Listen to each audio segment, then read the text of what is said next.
Assalamualaikum warahmatullahi wabarakatuh. Alhamdulillahi rabbil alamin. Wal 'aqibatu lil muttaqin. Wala 'udwana illa 'alal zalimin. Salawatullahi wa salamuhu ala sayyidil mursalin wa imamil muttaqin wa qaidil mujahidin Sayyidina Muhammadin wa ala alihi wa ashabihi ajma'in wa man da'a bid'awatihi wa iqtada bisunnatihi ila yaumil la raiba fihi. Subhanaka la ilma lana illa ma 'allamtana innaka antal alimul hakim. Shadaqallahul azim. Kaum muslimin muslimat, mukminin mukminat, sidang penonton dan pendengar yang dirahmati Allah sekalian.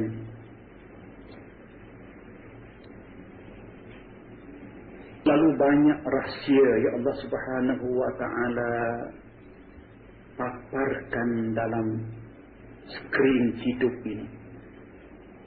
Kadang-kadang rahsia itu dapat diketahui oleh manusia dan kadang-kadang tidak.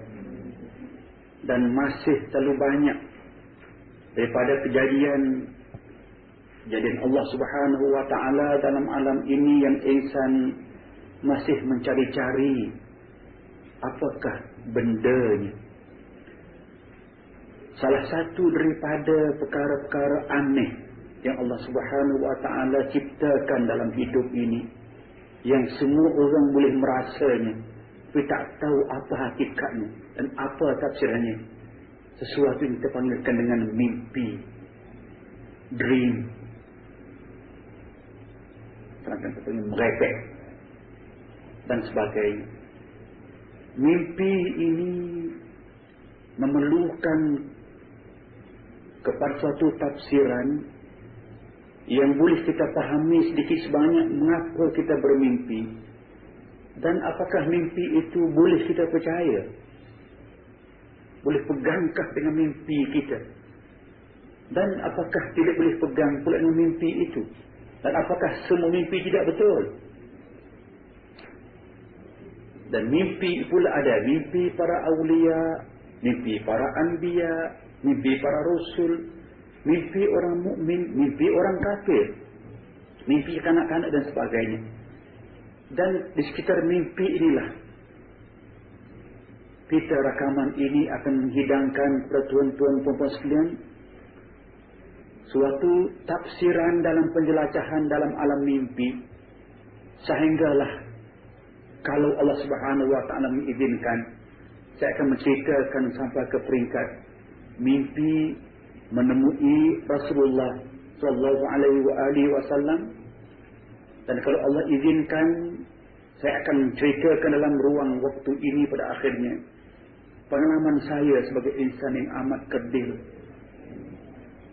pernah bermimpi menemui Rasulullah sallallahu alaihi wasallam.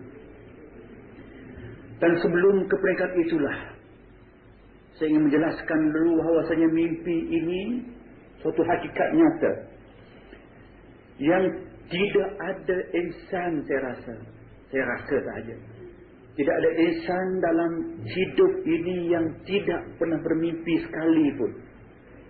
Karena kita mungkin kadang-kadang saban hari kita mimpi, kadang-kadang pernah mimpi sekerat terjaga, tidur balik sambung mimpi itu balik. Dia macam filem sambung.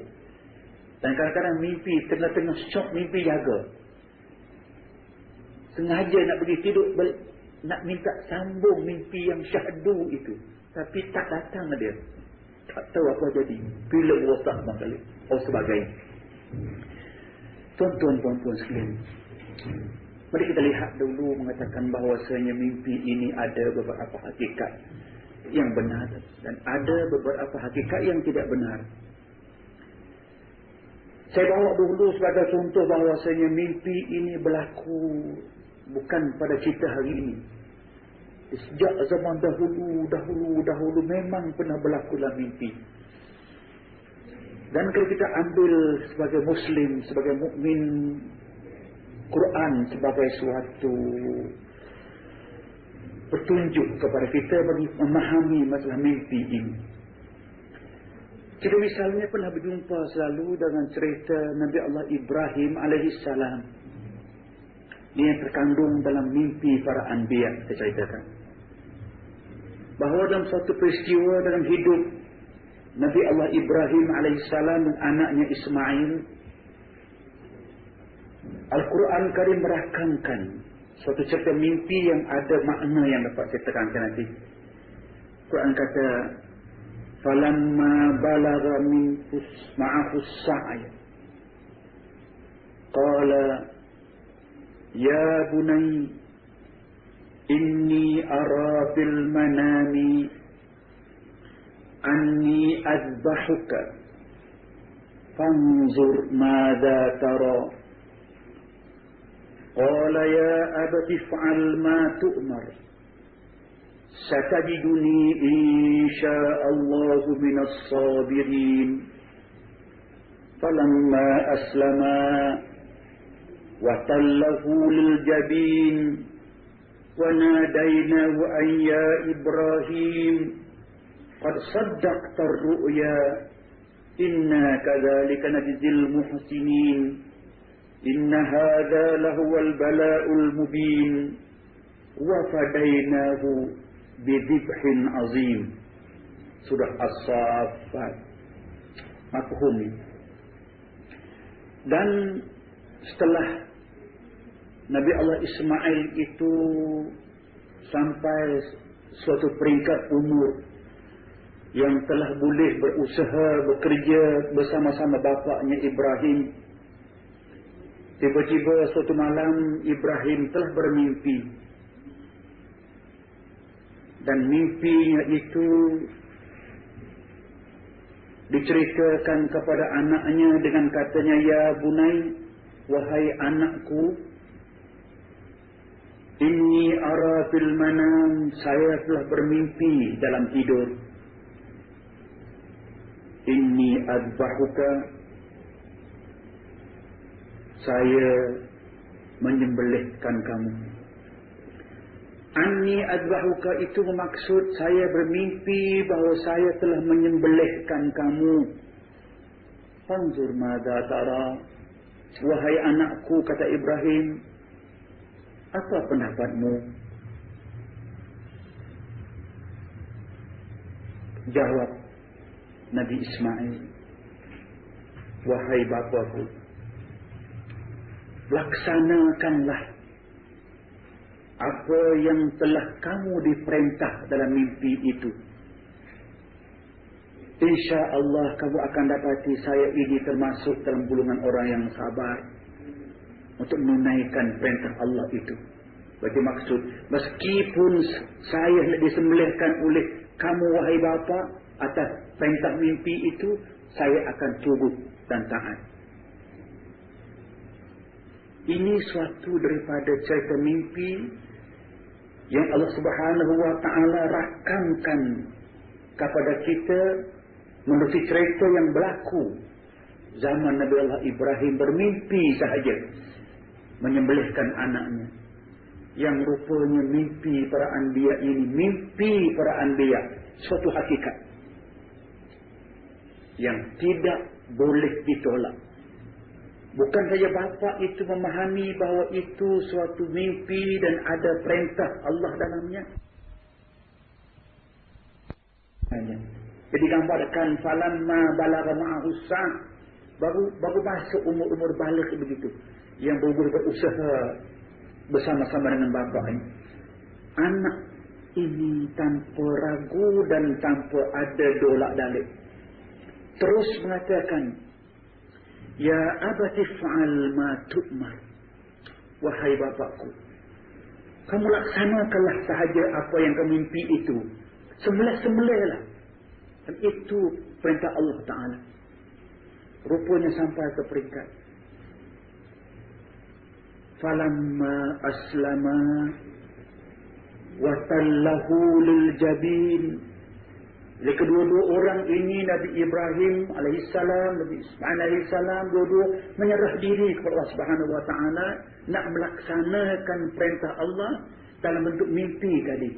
Watallahu liljabin, dibaringkan anaknya itu sampai pipinya ini telah bertemu ke bumi ini, telah sampai menyerah diri, dipotong leher ini. Itu dikatakan waktu itulah Nabi Ibrahim menggunakan pisau yang tajam itu bagi menyembelihkan anaknya. Wa nadainahu ayya Ibrahim qad saddaqta ru'ya. Ada suara yang telah menyeru Ibrahim pada ketika itu dan katanya, wahai Ibrahim, sesungguhnya kamu telah membenarkan mimpi kamu itu. Mimpi, dibenarkan mimpi itu, dilaksanakan mimpi itu dengan cara menidurkan anaknya ke atas bumi, mengambil pisau, memotong anaknya. Sekuat-kuat pemotongan. Bukan main-main. Itulah yang akhirnya katakan bahawa inna kadzalika najzil muhsinin. Allah Subhanahu wa taala kata, itulah kami akan beri balasan yang baik kepada orang-orang yang telah melakukan kebaikan kerana mentaati perintah kami. Apa Allah buat? Ini yang berlaku pada Ibrahim itu cubaan Allah Subhanahu wa taala bagi melihat sejauh mana hamba-Nya, nabinya itu akan mentaati perintahnya walaupun perintah itu tidak masuk pada akal. Wahyu jangan main akal. Tetap akan wahyu itu satu hakikat yang mutlak, suatu kebenaran yang paling nyata dari Allah Ta'ala. Kadang-kadang akal kita tidak sampai nak menilai. Kalau ia pun mengapalah Allah Subhanahu wa taala nak suruh insan ini, bapa Ibrahim ini menyembelihkan anaknya. Tak adakah boleh sembelih yang lain? Tak. Dalam makna wahyu, maknanya kalau akal tidak sampai fikir pun, kebelakangkan akal. Dahulukan wahyu kerana Allah Subhanahu wa taala tidak akan perintah hamba-Nya melakukan perkara yang tak masuk akal. Kalau tak masuk akal pun dibuat juga, akhirnya masuk akal. Di mana? Di mana Ibrahim telah meletakkan wahyu itu di hadapan sekali, dipotongkan anaknya. Itu Allah kata bahawasanya wa fadainahu bidhibhin azim. Kami tukarkan dia. Kami buangkan Ismail itu di tempat sembelihannya. Kami gantikannya dengan zibhin, suatu sembelihan, suatu kibah yang besar, yang cukup gemuk, besar dan indah, cantik. Selamatlah Ibrahim itu menyembelihkan anaknya. Rupa yang disembelihkan itu ialah kibah yang besar. Itu satu-satu daripada suatu pengukuran wahyu. Mimpi berlaku ke atas seorang rasul dan mimpi itu benar. Dia merupakan wahyu Allah Ta'ala. Itu dia katakan mimpi yang benar. Kita lihat pula misalnya selepas itu ada lagi mimpi lain yang benar juga. Seperti mana mimpi Nabi Allah Yusuf alaihissalam. Sejak kecil lagi mimpinya betul dah. Sebab Quran merakamkan mimpi Yusuf itu begitu indah. إذ قال يوسف لأبيه يا أبت إني رأيت 11 كوكبا والشمس والقمر رأيتهم لي ساجدين قال يا بني لا تقصص رؤياك على إخوتك فيكيدوا لك كيدا Inna syaitana lil insani aduwwum mubin. Surah Yusuf. Ini cerita berlaku seorang insan yang kita kenali sebagai Yusuf, sebagai Nabi Yusuf di masa kecil ini. Katanya dia mimpi. Yusuf bermimpi pada malam hari. Dan mimpinya itu ialah mimpi dia melihat ada 11 biji planet, matahari dan bulan. So 11, 12, 13. 11 biji kaukab planet 12 dengan matahari, 13 dengan bulan bumi ini. Dia kata, saya lihat kesemuanya ini, ra'aituhum li sajidin, kesemua planet ini tunduk sujud kepadaku. Itu cerita Nabi Yusuf ke bapaknya, itu mimpinya. Suatu simbolik mimpi itu. Sebab tidak mungkin berlaku benar dari segi kejadian. Maknanya bintang, planet itu semua sujud kepada Yusuf. Sujud macam mana dia bulat. Tapi ini simbolik yang ada maknanya. Ada makna pada kaukab planet, ada makna pada matahari, ada makna pada bulan. Bahawa simbolik mimpi seperti ini yang diceritakan oleh Nabi Yusuf kepada Nabi Yaqub, diketahui memang ianya sesuatu yang betul. Mimpi ini mimpi betul, yang maknanya kamu pada suatu hari kemudian kamu ada 11 beradik. Kamu ada bapa dan emak. So bapa dilambangkan simboliknya dengan matahari, mak dilambangkan dengan bulan, 11 biji planet dilambangkan, disimbolikkan dengan adik abang di sebelah orang. Kesemua ini sekali akan sampai ketika nanti mereka ini akan tunduk, menghormati, tunduk, patuh dan akur kepada kekuasaan, kebesaran yang ada pada Yusuf kemudian hari. Sebab itu bapaknya kata, wahai anakku, jangan kamu ceritakan mimpi yang begini kepada abang-abang kamu. Tidak, mereka akan sakit hati kepada kamu dan melakukan berbagai hilah untuk rosakkan kamu. Maknanya, mimpi yang sebegini, simbolik, benar, akan berlaku. Nabi Yaqub pun tahu, Yusuf pun tahu, dan adik abangnya pun tahu takrif dan tafsir mimpi itu. Kerana itu kalau diceritakan terus kepada abang-abangnya, abang-abangnya akan melakukan tindakan yang negatif, yang tidak baik ke atas Yusuf. Betul. Akhir mimpi ini akan berlaku kenyataan kemudian. Kita tahulah. Rupanya bukan saja mimpi itu betul. Dan ada takrifan, ada aktifat daripadanya. Hatta Nabi Yusuf ini setelah dibuangkan oleh keluarganya, oleh abang adiknya dalam perigi, akhirnya dibawakan ke Mesir, Egypt, dan dimasukkan ke dalam penjara, diasingkan maksudnya daripada masyarakat umum, tak ada masalah yang besar. Akhirnya orang dalam penjara itu memang tidak beriman. Dua orang dalam penjara itu, seorang dia bermimpi juga. Seorang bermimpi, ini dalam penjara, dua-dua ini banduan penjara. Yusuf bukan banduan, diasingkan saja. Seluruh orang banduan ini, seorang dia bermimpi begini. Dia bermimpi dia sudah berada dalam suatu majlis raja Firaun, dan dia telah menuangkan minuman arak kepada hidangan, kepada majlis di raja itu. Perah anggur diberikan minuman kepada majlis rasmi jamuan di raja. Seorang lagi bermimpi, dia kata, saya bermimpi ada satu roti yang saya junjung atas kepala.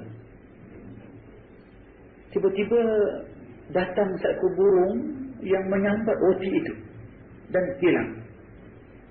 So kedua-dua ini menceritakan kepada Yusuf yang dalam penjara. Yusuf kata, kalau kamu nak aku tafsirkan, aku bisa tafsirkan, boleh tafsirkan. Apa dia?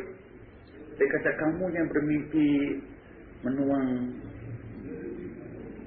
minuman dalam semi raja, kamu akan dibebaskan oleh raja, oleh Firaun, dan kamu akan berkhidmat semula dalam istana.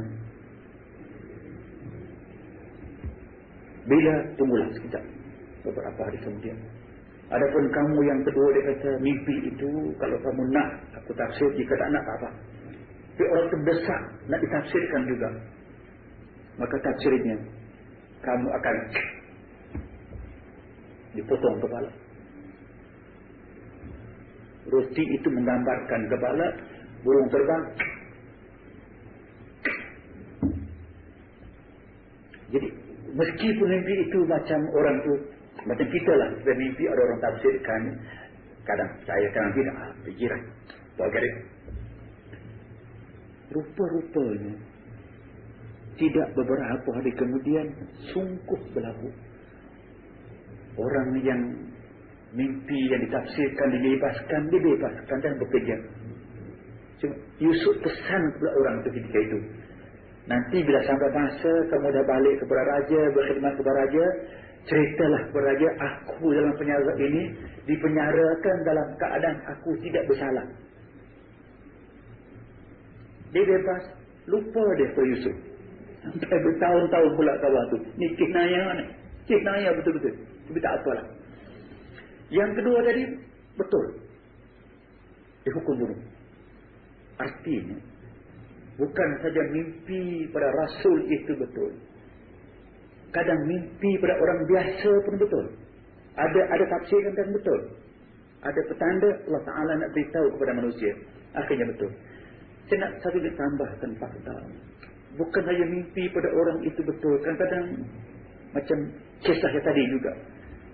Mimpi yang dimimpikan kepada Azizul Masr.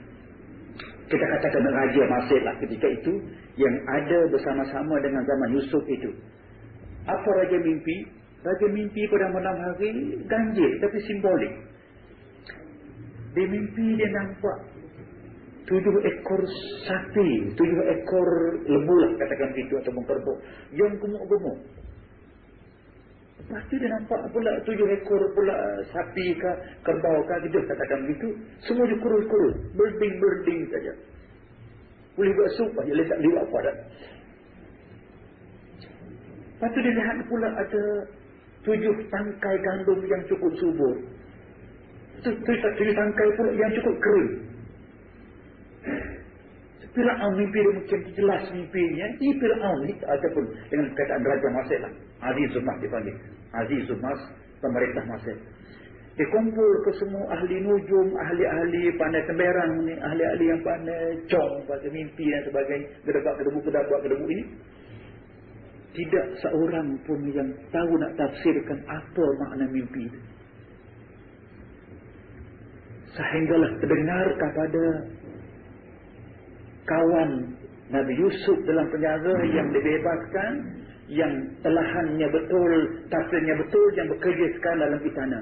Dia tampil kepada Azizul Masr, pemerintah Masr. Dia kata, kalau Tuan hendak, saya ada seorang kawan dalam penjaga dahulu. Lama dah ni saya keluar penjaga. Dia cukup best lah, cukup cun. Bila dia terjemah cun betul. Betul. Saya diterjemahkan dan mimpi saya kata, saya bebas semua. Saya dapat berkhidmat betul. Dan kawan saya tuanku yang ditafsirkan sebagai kena potong kepala sungguh. Betul. Ada kata, bawakan dia ke meja aku. Itulah akhirnya dibawa keluar Nabi Yusuf. Diceritakan mimpinya kepada Nabi Yusuf itu. Yusuf kata, ada tafsirannya dan betul mimpi itu. Ini mimpi betul. Dia kata begini, kita akan menghadapi nikmat yang paling banyak mulai tahun ini, tahun depan sampai 7 tahun. Ini tahun dipanggilkan tahun yang cukup subur. Betul-betul 7 tahun subur.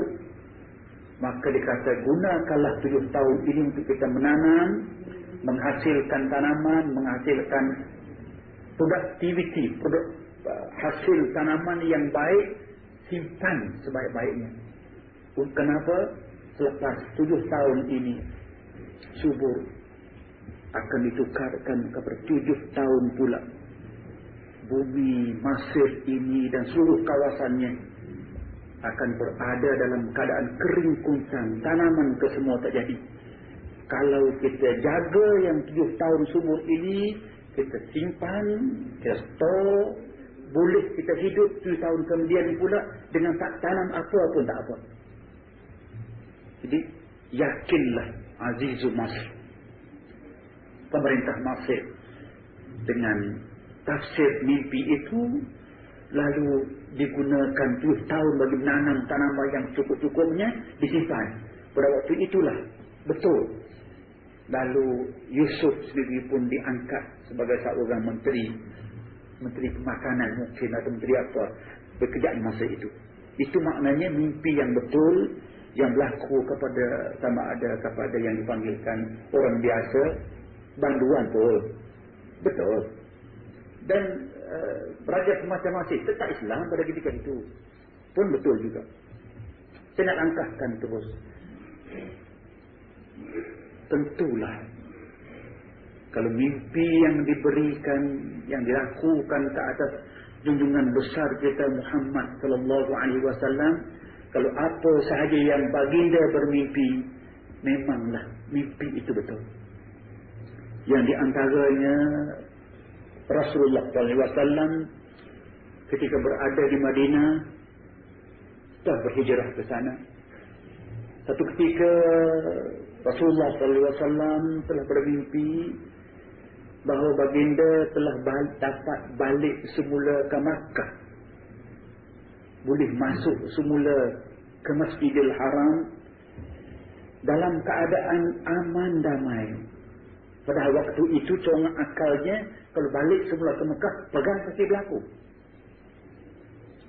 Tapi tak, ini dia mimpi, dia balik semula ke Mekah dalam aman damai. Dan suatu keadaan yang aneh mungkin. Dia bermimpi, kepala-kepala mereka semua dicukur licin. Dan ada yang sebahagian bergunting, saya tak cukur. Selepas mimpi itu, Allah Subhanahu wa ta'ala confirm dalam surah Al-Fatih.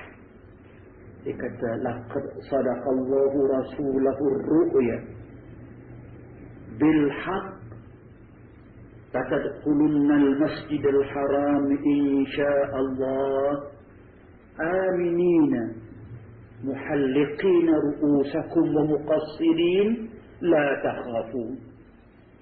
Yang maksudnya, sesungguhnya Allah Subhanahu wa ta'ala membenarkan mimpi Rasulnya. Mimpi tadi, memang mimpi itu dikatakan mimpi benar.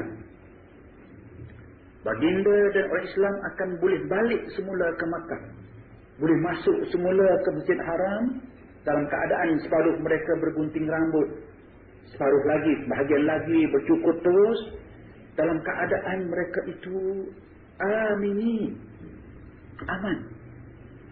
La takhafun, tak takut apa-apa. Dan hal ini berlaku sungguh. Yang tak lama kemudian berlaku Rasul balik semula ke Mekah dan masuk semula ke Mekah itu dengan selamat dan sebagainya. Itu yang kita katakan sekaligus mimpi Rasul benar, mimpi orang banduan pun benar, mimpi pemerintah pun benar. Itu waktu yang benar. Tapi bagi kita bukan anbiya, bukan rasul. Mimpi kita ni lebih banyak orang kata merepek. Daydreaming. Mimpi siang hari lagi teruk. Tapi tak ada. Ada yang betul. Dan mimpi ini, saudara-saudari sekalian, suatu peristiwa yang aneh berlaku dalam kita. Dan sukar untuk plan. Untuk membuat suatu perkiraan bahawa malam ni saya boleh mimpi pergi ke Mekah. Plan lah macam mana tu tak jadi. Mungkin mimpi ke lain. Kita mimpi katakan malam ni nak buat begini, itu tak jadi. Tak boleh jadi. Bukan tak boleh plan. Kadang kita tak mau sama mimpi itu. Dia jadi juga. Kadang mimpi mengerikan. Kita bangun baca itu, baca ini dan sebagainya untuk mengelak mimpi tidur. Dia sambung balik rupanya mimpi itu. Itu sambung semula. Tak apa.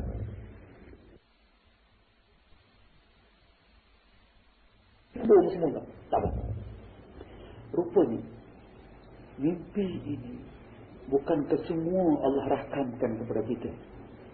Sedikit sahaja yang kita mimpi sebenarnya. Banyak tak mimpi. Jadi kalau 8 jam tidur pada malam hari itu, mungkin mimpi pun setengah jam ataupun 10 minit. Itu pun kadang sebulan sekali tak mimpi pun ada. Kadang-kadang mimpi tak malam pun ada. Tapi pendek saja. Mengapa sedikit mimpi? Allah beritahu kepada kita. Dia kata, إِذْ يُرِيكَهُمُ اللَّهُ فِي مَنَامِكَ قَلِيلًا وَلَوْ أَرَاكَهُمْ كَثِيرًا لَفَشِلْتُمْ وَلَتَنَازَعْتُمْ فِي الْأَمْرِ وَلَكِنَّ اللَّهَ سَلَّمَ إِنَّهُ عَلِيمٌ بِذَاتِ الصُّدُورِ. Surah Al-Anfal. Surah Al-Anfal ayat 42. Yang maksud mafhumnya. Dan Allah Subhanahu wa taala telah menunjukkan kepadamu dalam mimpi kamu sedikit sahaja. Kalau dimimpikan kepada kamu dengan mimpi yang banyak, kamu akan merasa kecewa. Dan kamu akan bergaduh bersama-sama sendiri dalam satu urusan. Tapi Allah Subhanahu wa taala menyelamatkan kamu dengan menyedikitkan mimpi. Kerana Allah Subhanahu wa taala Maha mengetahui dengan apa yang ada dalam badan manusia. So ayat Al-Anfal ini yang saya tahu dalam tafsirnya dia merujuk kepada kes dulu zaman Nabi sallallahu alaihi wasallam. Ketika nak berperang, nak pergi perang, Allah beri mimpi kepada umat Islam. Tak semua tu baik mimpi. Mimpi mengatakan mereka perlu berperang dengan musuh yang sedikit, tak banyak. Sedikit. Datanglah perang ni. So Allah kata, kalau aku mimpikan kepada kamu musuh ramai sangat, kamu sedikit sangat, lepas syaitan kamu akan kecewa. Kamu akan sakit pada mula dah. Tak beranilah, takutlah, seremlah dan sebagainya. Tak. Allah tunjuk sedikit sahaja. Tujuannya apa? Jangan kamu takut dan menambahkan keberanian. Dalam ini ada dua makna. Makna yang keduanya bahawa tadi saya katakan bahawa mimpi yang berlaku dalam alam kita ini sedikit sahaja. Karena kalau mimpi tak berhenti, kerja pun tak boleh. Sibuk mimpi itu saja. Dan satu lagi Allah katakan, wa min ayatihi manamukum bil-lail wan nahar. Dan daripada tanda-tanda kebesaran Allah Subhanahu wa taala itu, Allah memberikan kepada kamu itu mimpi pada malam hari, pada tidur kamu, dan kadang mimpi pada siang hari. Itu satu petanda Allah Subhanahu wa taala. Tuan sekalian, mimpi ini ada yang baik, yang tidak baik. So yang baik itu datang kepada Allah Subhanahu wa taala. Antara yang baik ini yang disebut oleh hadis Rasulullah yang berbunyi, lam yabqa minan nubuwati illa al-mubasysyirat. Qalu wa mal mubasysyirat ya Rasulullah? Qala ar-ru'ya as-salihah. Yaraha rajulus salih aw tura lahu. Maksudnya tidak ada yang baki daripada kenabian. Habis dah nabi. Yang tinggal lagi al-mubasysyirat. Sahabat tanya, apa dia al-mubasysyirat? Rasulullah kata, iaitu dia mimpi-mimpi yang benar. Mimpi benar, ru'ya salihah. Yang orang saleh dapat melihat mimpi itu dalam tidurnya, ataupun orang lain melihat dia berbuat demikian. Itu dipanggilkan mimpi yang benar. Dan mimpi-mimpi yang benar inilah termasuklah insan bermimpi berjumpa dengan maknya selepas maknya meninggal. Ada makna itu. Mimpi berjumpa dengan ayahnya yang dikasihinya, anaknya selepas meninggal. Ada makna. Dan ada tafsiran. Terutama sekali bila kita bermimpi menemui kekasih Allah Subhanahu wa taala. Mimpi bertemu Rasulullah SAW. Dan mimpi yang sebegini yang memanglah ada tafsirannya. Saya ingin menyebutkan lebih awal, mengatakan bahawasanya jangan ada di kalangan kita ini yang sengaja nak mereka cipta hal-hal bermimpi berjumpa dengan Rasulullah sallallahu alaihi wasallam. Karena Rasul pernah menyebut, man kadzdzaba alayya muta'ammidan falyatabawa maq'adahu minan nar. siapa yang berbohong ke atasku, nescaya dia menempah tempatnya dalam neraka. A'udzubillah. Kalau tak bermimpi berjumpa dengan Nabi, kita menceritakan kepada orang bermimpi berjumpa dengan Nabi, itu bohong namanya. Dan pembohongan seperti ini, hadis yang umum tadi mengatakan bahawa dia menempah tempatnya dalam neraka. Sama juga Nabi tidak pernah sebut dalam hadisnya, kita katakan Nabi sebut. Hadis maudhu' dipanggil, kita buatkan hadis. Itu pun menempah tempat dalam neraka. Tuan-tuan dan puan sekalian, saya pernah menceritakan pengalaman mimpi ini dalam ceramah saya dulu secara ringkas begitu. Dan banyak orang ambil serius. Orang tanya, saya mentelefon, hantar surat kepada saya, bertanya detail mimpi itu bagaimana. Dan kesempatan yang ada pada kita pada hari ini, saya ingin menceritakan hal ini. Semoga ada manfaat dan ada gunanya. Di samping berikan panduan yang saya faham tentang ini. Tuan-tuan dan puan sekalian, bukan senang dalam cara kita ini untuk sampai ke peringkat kita akan mendapat anugerah Allah Subhanahu wa taala. Mimpi menemui rasulnya kekasihnya, Rasulullah sallallahu alaihi wasallam. Dan sebagai seorang pengikut Rasulullah ini, memanglah kita pun, semua orang pun akan, kalau boleh, tiap-tiap malam nak bermimpi berjumpa Rasulullah, tapi tak dapat. Saya sedar bahawa kisah mimpi ini besar maknanya dan bukan benda mainan. Saya nak menceritakan dahulu mengatakan bahawasanya bukan semua orang yang bermimpi bertemu Rasul itu dianya benar-benar Rasul. Tak, saya terangkan. Sejak yang saya faham, saya baca, saya kaji, saya tanya ulama, jumpa ulama sufi, ulama tarikat yang selalu berjumpa Rasul, memang sama saya dapat kesimpulan. Iaitu katanya, betul lah dalam hadis Nabi menyebut, man ra'ani fi manamihi faka'annama ra'ani fi hayati. Siapa yang bermimpi menemui aku dalam tidurnya, maka seolah-olahnya dia telah bertemu dengan aku semasa hidup aku. Tapi ingat, contohnya dia katakan, yang lain dia katakan, man ra'ani fi manamihi fa sayarani fil yaqazah fa inna syaitan la yatamathalu bi. Itu hadis Bukhari, hadis sahih. Yang bermaksud siapa yang pernah bermimpi berjumpa dengan aku, dia akan terjumpa dengan aku dalam hal yaqazah, macam keadaan sedar begitu. Kerana sebabnya syaitan tidak boleh yatamathalu bi, tidak boleh berlakon seperti aku. Saya pegang ini. Yatamathal, yang syaitan tidak boleh berlakon sebagai Nabi. Mengubahkan atmosfer perjumpaan itu ialah benar-benar perjumpaan bersama Nabi. Itu yang tidak boleh. Tapi syaitan boleh buat. Dia klaim, dia mendakwa dia Nabi. Misal yang saya pernah jumpa orang tanya saya, seorang dia berjalan-jalan di sebuah rumah flat gitu, nak cari seorang kawan. Dia berjumpa dengan seorang hamba Allah, senang pakai short, pakai seluar pendek warna putih begitu, badan tak ada baju, seluar tak baju. Dia sedang mencuci sebuah kereta sports, MG Sports warna merah. Dia sedang mencuci untuk baju itu. Kalau dia datang kepada dia, tanya, saudara tu bang tanya, beralih orang yang cuci kereta yang pakai seluar pendek dengan badan besar begitu, marah pada dia, kamu biadab saya, kamu begini, marah. Saya, kenapa pula marah saya? Kamu tak tahu siapa aku? Saya tak tahu. Aku Nabi kamu Muhammad. Kamu tahu tak?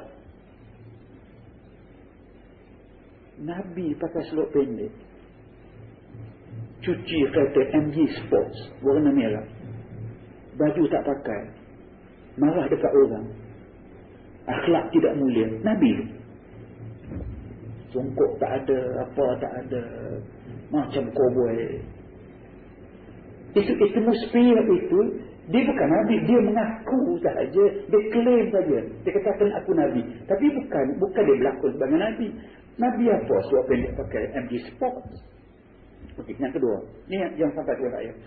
Seorang bermimpi, dia berjalan tepi hutan. Tepi hutan, dia dalam jumpa dengan seorang sedang menyumpit binatang hutan. Pakai cawak begitu. Hitam badan dia. Berjumpa di hutan, tanya dia apa buat. Sama cerita, dia kata, kamu ni tak tahu aku siapa? Saya tak tahu, kamu orang asli ke? Dia marah kawan dia kata, aku ini Nabi Muhammad. Kamu tahu tak? La haula wa la quwwata. Nabi Muhammad pakai sumpit. Sumpit ke? Pakai cawat. Hitam badannya. Nabi. Itu kelip. Dia mendakwa mengatakan dia Nabi. Bukan itu. Itu bukan. Yang macam ini ni, saya tak boleh kata pada mulanya. Saya berjumpa beberapa orang dan ramai ulama yang tahu dia. Itu bukannya Nabi. Tapi syaitan cuba klaim. Cuba mengatakan bahawa itu Nabi. So itu maka, tuan-tuan perempuan sekalian, sejauh yang saya tahu, semata-mata kerana Allah Subhanahu Wa Taala. Dan saya sedar sangat mengatakan bahawa hal mimpi menemui Rasul ini suatu benda yang bukan dibuat-buat. Saya ada pengalaman yang akan saya tumpahkan dalam pita ini. Mungkin menjelaskan yang pernah saya sebut dahulu tapi tidak jelas. Kadang saya tidak berani nak sebutkan hal yang sebegini. Takut yang saya sampai itu ada makna saya huruf. Auzubillah. Ataupun takut dikatakan bahawa ini sesuatu yang tidak benar direkakan. Saya tahu siapa yang membohongi hal ini, dia menempah tempatnya dalam neraka. Auzubillah. Semoga Allah mengampuni saya kalau saya bersilap dengan tidak niat untuk bersilap. Pengalaman saya sejak beberapa tahun dahulu, saya pernah bermula mimpi ini dengan tiba-tiba sahaja saya tahu secara pasti saya berada bersama Rasulullah sallallahu alaihi wasallam. Tahu suasananya, hati, kepala, budi, tahu, memang tahu. Memang tahu pasti bahawa saya berada zaman Rasulullah dan bersama zaman itu sebagai seorang Muslim zaman itu. Dan pada ketika saya ditugaskan untuk menjaga sebuah tempat, sebuah rumah. Saya masih ingat, rumah itu rumah macam surau tempat kita, rumah tak segi begitu, di ujung ada anjung. Anjung itu ada satu macam pelepah tamar yang tepi begitu. Saya tahu, saya diperintahkan tugas saya menjaga tempat itu, orang masuk kena jaga. Saya jaga tempat itu, yang di dalam rumah itu secara pasti Rasul sedang berada bersama sahabat-sahabat, sedang mengajar, sedang bercakap. Saya tak dengar, tapi saya tahu dalamnya ada Rasul sedang mengajar. Itulah yang saya tahu. Tunggu sampai kepada saya terjaga tidur dalam keadaan menunggu di luar. Dengan tidak saya buka pintu masuk tempat itu untuk berjumpa Rasulullah SAW. Saya jaga dengan penuh kesal. Kesal mengapa yang memang tidak pernah jumpa Rasul lagi. Mengapa jaga pintu sahaja. Mengapa tak masuk dalam melihat Rasulullah, berjabat salam sebagainya. Tapi tak termasuk dalam mimpi itu. Tapi saya tahulah itu zaman Rasulullah. Habis itu. Kesal sampai hari ini. Berselang lama kemudian, saya mimpi saya berada zaman itu juga dengan keadaan Mekah itu, dengan Kaabahnya, dengan kaya segaganya dan sebagainya. Itu zamannya. Pada zaman itu bersama dengan para sahabat lain, bersama dengan Rasul, bersama-sama menunaikan ibadat. Itu tidak pasti, ibadat haji kah atau umrah. Yang pastinya kami tawaf ramai-ramai. Secara pasti seorang pun tak payah beritahu, memang pasti itu zaman yang saya berada, zaman Rasulullah SAW berada bersama dengan ibadat tawaf. Tapi yang saya kesal sangat lagi, saya nampak itu jauh Rasul di hadapan sekali. Pasti Rasul. Tak ada sebarang keraguan pun dalam kepala. Zamannya, orangnya, dan para sahabat besar ada. Tapi saya hanya di belakang sekali. Jauh di belakang. Nampak kesultan itu sekali. Boleh saya pergi cepat, jumpa Rasul depan, boleh tunggu Rasul datang ke belakang tengok, boleh. Tapi tak boleh buat demikian mimpi itu. Di belakang sekali. Nampak kerdil seketika itu. Nampak keturunan orang yang begitu jauh dengan Rasulullah SAW. Tawaf kami. Saya ke belakang, jauh sekali. Sampailah sedar daripada tidurnya, timbul kesal balik. Dua perkara. Yang pertama, mengapa tidak saya pergi ke depan, berjumpa dengan baginda, bercakap dengan baginda. Dan yang kedua, saya terlihat sangat jauh ke belakang. Seolah-olah membayangkan bahawa kita ini begitu jauh dengan sunnah Rasulullah SAW. Masa berlalu. Harapan tetap ada. Semoga Allah Subhanahu wa ta'ala memberikan masa yang begitu baik untuk saya menunggu Rasulullah SAW. Orang yang sentiasa di hati kita, biasa melihatkan insan yang cukup sempurna, insan yang membukakan hati nurani alam ini kepada kebenaran, insan yang penuh berkorban kerana kebahagiaan manusia dan kerana menunaikan perintah Allah Subhanahu wa ta'ala. Satu masa pernah saya bermimpi lain. Itu ketika benar-benar saya berada di Madinatul Munawwarah kerana menunaikan haji satu musim. Siang sampai malam saya bermimpi. Mimpi waktu pergi ziarah makam itu, apa Rasulullah macam bisa kita buat. Sampai ke makam itu, Masya Allah, sampai sahaja pintu masuk makam itu dibuka oleh orang. Dan buka itu dengan tidak payah disuruh saya pun tak minta, pukul saya masuk dalamnya.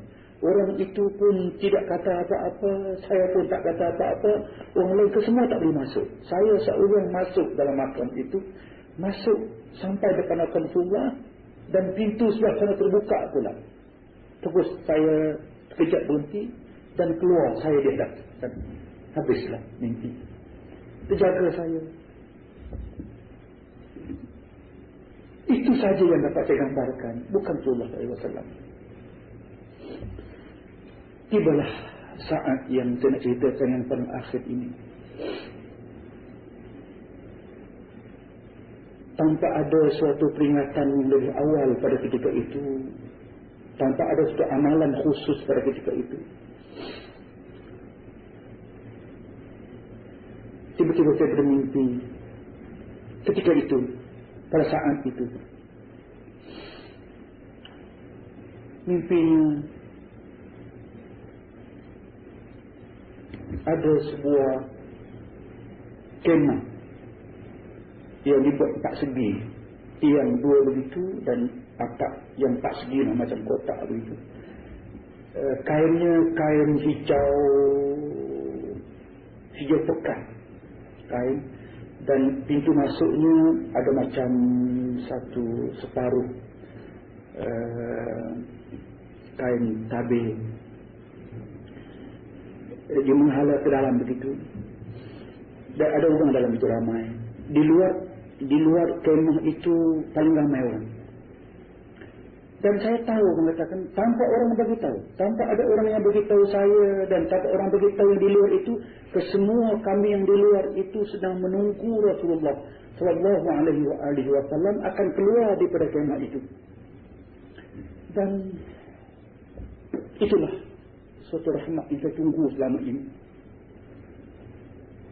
Dalam mimpi jelas bahawa saya berada di depan muka kemah itu bersama orang lain. Dan saya tahu semuanya sahabat-sahabat lain. Sampai saatnya memanglah menjelmalah di hadapan saya seorang insan yang pasti saya kenal, dan pasti orang itu kenal bahawa dianya Rasulullah sallallahu alaihi wasallam.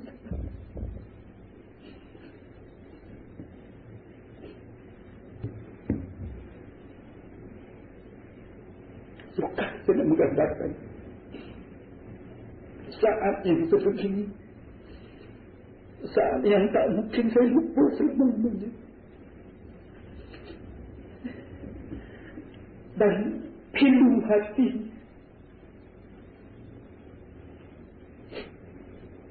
gembira,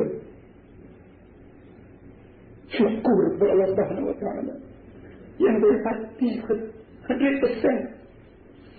Itulah dia Rasulullah sallallahu alaihi wasallam datang keluar daripada arah kemah itu. Dan saya tahu jika tugas saya, itulah arahan tugas saya, mengambil sepatu Rasulullah sallallahu alaihi wasallam yang terdapat jelas sepatu itu, sepatu yang cukup lusuh, bukan macam sepatu kita. Dan saya tahu secara pasti bahawa tugas saya waktu itu mengambil sepatu itu dan memakaikan sepatu itu pada kaki Rasulullah sallallahu alaihi wasallam. Yang saya ingat, Rasul keluar kemah saja, saya membongkok diri saya, ambil sepatu itu dan Rasul angkat kaki saya, pakai sepatu itu. Bila dikenakan sepatu itu, saya menyebut dalam hati saya, saya tak lupa itu. Saya menyebut depan Rasulullah dalam bahasa Arab. Saya kata, yang maksudnya, wahai sepatu, kamu lebih bernasib baik daripada saya. Kamu telah memberi khidmat yang begitu besar kepada Nabi, menjaga kaki Nabi daripada terkena batu. Saya, apa yang saya buat Rasulullah ini sebagai pengikut yang setianya, saya lebih malam daripada sepatu. Itu hati saya kata. Menggambarkan bahawa seolah-olah saya ini seorang yang begitu jauh, tapi boleh ambil sepatu dan pakai sepatu dengan sebaik-baik saya pakaikan. Tapi saya ingat Rasul pegang belakang saya, saya melihat mukanya, sepatah yang disebutkan wa anta, dan kamu itulah, seolah-olah atau dengan kira, tapi yang saya faham ketika itu, itulah wa anta, dan kamu. Rasul terus pergi. Tinggal saya tertinggal tempat itu dengan orang yang ramai banyak begitu. Tak tahu apa nak buat. Dan di antara gembira dengan tidak, di antara terasa kita ini kedek dan sebagainya. Pergi Rasulullah dan ikuti orang ramai. Dan saudara-saudari sekalian, dalam kepala dan benak saya amat jelas yang datang depan saya itu dengan pakaian, ada penutup yang di atas, satu kain, ada macam suatu tutupan lain di bawahnya, dan berjubah panjang. Orangnya indah, keindahan wajahnya tak pernah saya lihat dalam hidup ini. Kita panggil keserasian badannya, wajahnya, langkahnya, dan suasananya yang penuh dengan syahdu itu yang dapat saya lihatkan sepenuhnya. Dan kalaulah saya seorang artis yang boleh saya lukiskan wajah, pasti saya boleh lukis. Tapi saya bukan seorang artis. Yang dapat saya gambarkan, itulah gambarannya. Dan gambaran yang sebegini ini telah saya refer balik beberapa orang yang pernah saya temui. Saya anggapkan dia lebih saleh daripada semua yang saleh, orang yang paling baik pada saya, yang telah mengatakan bahawa usahlah kamu ragu. Itulah dia saat pertemuan kamu dalam hidup ini dengan Rasulullah sallallahu alaihi wasallam yang tidak akan saya lupa. Dan yang penting sekali dalam pertemuan yang sebegini, memang saya cuba untuk memberikan suatu keadaan yang low profile, yang tak mau dibesar-besarkan, tapi tetaplah Kerana mungkin saya pernah menyebut hal itu sekali dalam ceramah lain untuk menyebabkan orang lain begitu nak sangat tahu dan sebagainya. Saya nak menyebutkan bahawasanya ini berlaku bukan dengan kehendak saya. Dengan satu suasana yang tidak disalkan bahawasanya kalau kita lah berada pada zaman ini misalnya, sukar untuk diterima bagi orang biasa yang nak diperkenalkan kepada dia siapa dia raja dia misalnya. Saya rasa tidak payah kenal orang tahu dia siapa dia PM dia tahu dia tak. Tidak payah orang memperkenal. Dan tentulah kita akan pelik bahasanya kalau sampai ketua kita misalnya ataupun PM kita dan sebagainya terpaksa berjumpa dengan orang pula nak kena bagi tahu pula saya ini adalah PM kamu, saya jadi ketua kamu, saya GM kamu, saya jadi raja kamu. Kan pelik. Orang yang terkenal yang sebegitu tidak payah bagi tahu orang mesti kenal. Saya faham daripada ihsan Muslim dengan Rasulnya. Pasti dia kenal. Kalau kenal orang kena beritahu pula. Dan kalau Rasul itu, Nabi itu kena perkenalkan diri dia. Saya Nabi, kamu tahu kan? Kan itu makna yang dia bukan Nabi. Tak payah perkenalkan orang yang kenal ini. Kalau itu maka selagi mana dia mengaku dirinya sebagai Nabi dalam keadaan yang begitu pula, pasti dia bukan. Kerana itulah sebagai mukmin dan Muslim kadang-kadang bersalah kita. Bukan sahaja Rasul ini dilakonkan oleh Iblis mengatakan Nabi, pernah pula sampai kepada peringkat Asy-Syaikh Abdul Qadir Al-Jailani yang dikatakan sebagai Sultanul Awliya, Sultan para wali. Pernah ada satu ketika bahawa Syekh Qadir Jailani ini pun berjumpa dengan suatu keadaan, datang makhluk, mengaku makhluk itu mengatakan, aku Tuhanmu. Akhirnya Syekh Qadir lontar dengan sepatunya. Itu tidak betul. Tuhan tidak betul, Allah tidak betul, kerana Allah tak menjelma demikian. Tak betul. Datang Rasul dan mengaku diri sebagai Rasul, tak betul. Dia tak tahu. Yang ada yang betul, kalau atmosphere itu, keadaan itu, suasana itu menggambarkan satu keadaan yang cukup yakin di hati kita, dengan tidak payah orang bagi tahu, berjumpa, maka itu Rasul. Yang dalam kebanyakan halnya Rasul tidak bercakap. Mereka sepatah dua. Rasul tidak menyampaikan wahyu baru. Rasul tak menyampaikan pesanan baru. Rasul sampai yang lama telah komplit dah.